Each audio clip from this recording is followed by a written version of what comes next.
2026 সালের ফেব্রুয়ারিতে অনুষ্ঠিতব্য জাতীয় নির্বাচনে ঢাকা 15 থেকে জামায়াত ইসলামীর সংগ্রামী আমির, মানবিক বাংলাদেশের স্বপ্নদ্রষ্টা ডাক্তার শফিকুর রহমান পক্ষে মনোনয়নপত্র সংগ্রহ করেছি। আমাদের কেন্দ্রীয় প্রচার বিভাগের প্রধান সহকারী সেক্রেটারি জেনারেল অ্যাডভোকেট এহসান মাহবুব জুবায়ের ভাই কথা বলেছেন।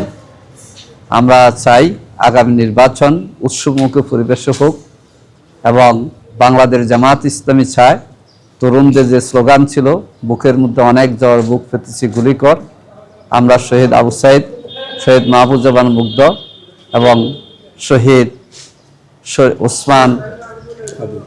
শরীফ ওসমান হাদির এবং শরীফ আবরার ফায়াজ, যে জন্য আধিপত্যবাদ বিরোধী ষড়যন্ত্রের শিকার হয়ে জীবন দিয়েছেন, আমরা জুলাই যোদ্ধাদের সে স্বপ্ন বাস্তবায়ন করব। বাংলাদেশকে দুর্নীতিমুক্ত বাংলাদেশ হিসেবে গড়ে তোলার জন্যে, মানবিক বাংলাদেশ হিসেবে গড়ে তোলার জন্যে ডাক্তার শফিকুর রহমানের নেতৃত্বে আমরা দেশবাসীকে ঐক্যবদ্ধ থাকার আহ্বান জানাচ্ছি। আমরা দোয়া চাই আগামী ফেব্রুয়ারির প্রতিযোগিতামূলক নির্বাচনের জন্য আমরা উৎসবমুখী পরিবেশে এগিয়ে যেতে পারি। সুষ্ঠু সুন্দর নির্বাচনে আমরা সকল দল মত পক্ষের সহযোগিতা কামনা করছি।